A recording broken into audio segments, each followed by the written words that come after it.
At this stage, I do want to open it up to questions from the audience, and I guess it is a Silicon Flatirons tradition that the first question come from a student. So I would ask that a student come forward with the first question, and we'll just lead it off here.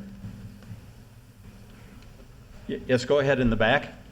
How did you guys all did you all start in entrepreneurship out of college, or did you get interested into a company and then kind of start from there? So I guess how did you get into entrepreneurship?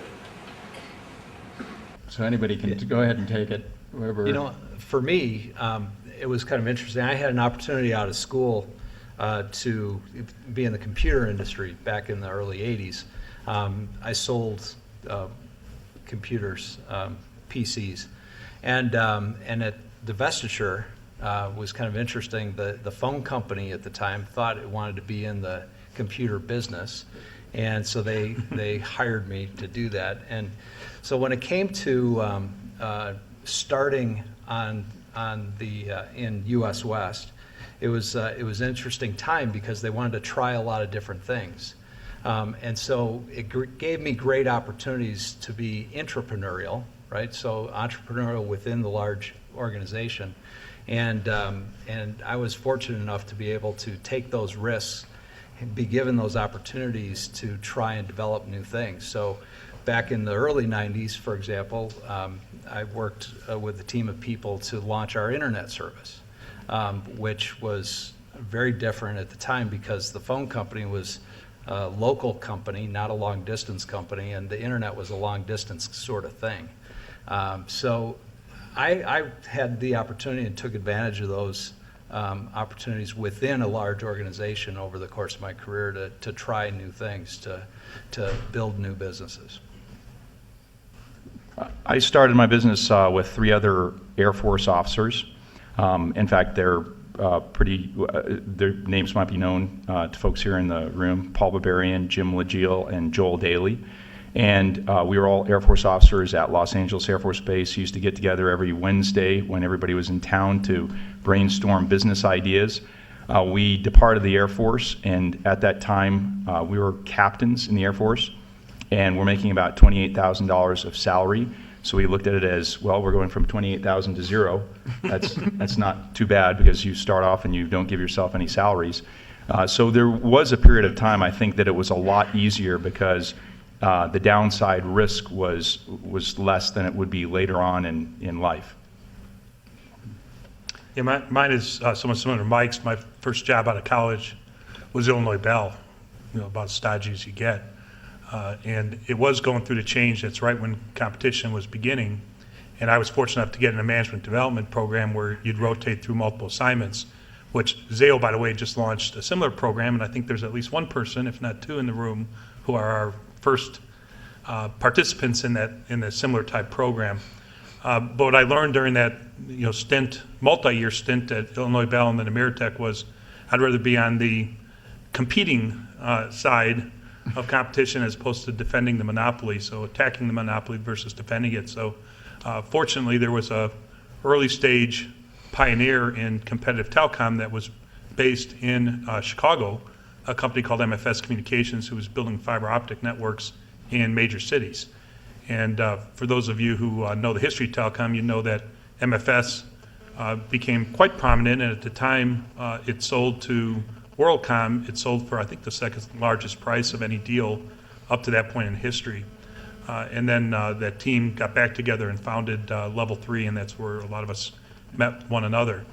But it's it's got to be in your blood. And the one thing I would say is get a lot of different experiences early in your career, try a lot of new things, push yourself, take risks, and if that interests you and you respond to that, and that's where your adrenaline rush comes from, you're gonna find the right thing that really makes you tick.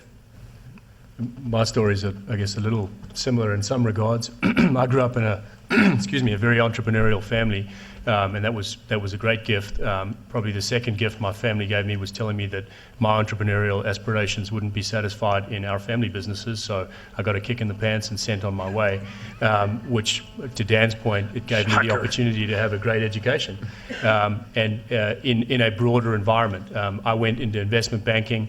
and then I ended up in Telecom. I'll be very candid with you, Telecom was not my fireman dream. I didn't sit around as a young boy dreaming of being in Telecom. But when I got to level 3, it was an incredibly entrepreneurial company and has had shades of extreme entrepreneurialism right throughout its history, and certainly in the time that I was there. And that really gave me a strong appetite and almost a forced training that the rest of my career was probably going to be in and around tech and telecom. And more importantly, gave me a sense for a strong enthusiasm to go and actually build my own company. It was always very satisfying to look at the founders of Level 3, who by and large have been in and around the company since the beginning, at least in different shades.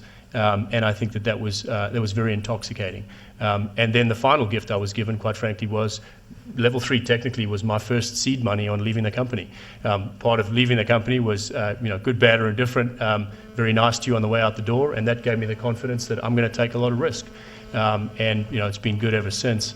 But bumping into some classical training between investment banking and at a very organized entity like Level 3 that had a great deal of entrepreneurialism, really it got in my blood and reminded me of sort of my early family days, and then the great gift my parents gave me, which was go and make your own way. I'll tell you that the last year and a half or so, it is terribly intoxicating. There are good days and bad, but it's something that I'm terribly committed to. The likelihood of me going back to traditional corporate America is less than zero.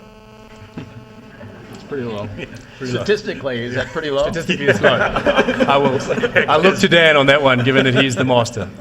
I do want to answer the question because I answer it a little differently. I fell in love with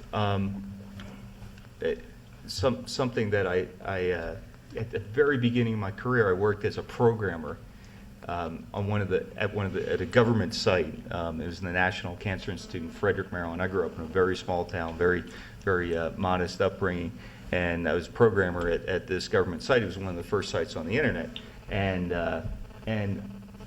really early on, I thought this internet thing, my God, this was in the mid '80s, where you could draw the internet literally on one 8.5 by 11 piece of paper, but the prospect of what it could do was just so intoxicating to me that I pretty much changed my whole plan around what I wanted to do, and I eventually moved on to different things. I ran one of the NSF regionals in the early '90s, and then I went and did an entrepreneurial stint, and I started with some folks at Level 3, and prior to Level 3, started MCI's internet business in the mid '90s. So I really kind of found my way, via that path, because I saw something that I don't think a lot of people saw in the mid '80s, that it really was going to be something that changed the world. I was lucky enough to work for the guy that invented the technology too, so that kind of helped at MCI. But when I joined Level 3, which was a little bit after Dan, I went for one reason only. I wanted to build a network from scratch, and I had never done that before. And sometimes you're presented those types of opportunities that probably won't come around a whole lot in your life. And I had a job at the time I thought a job for life at MCI. It sounds kind of funny now,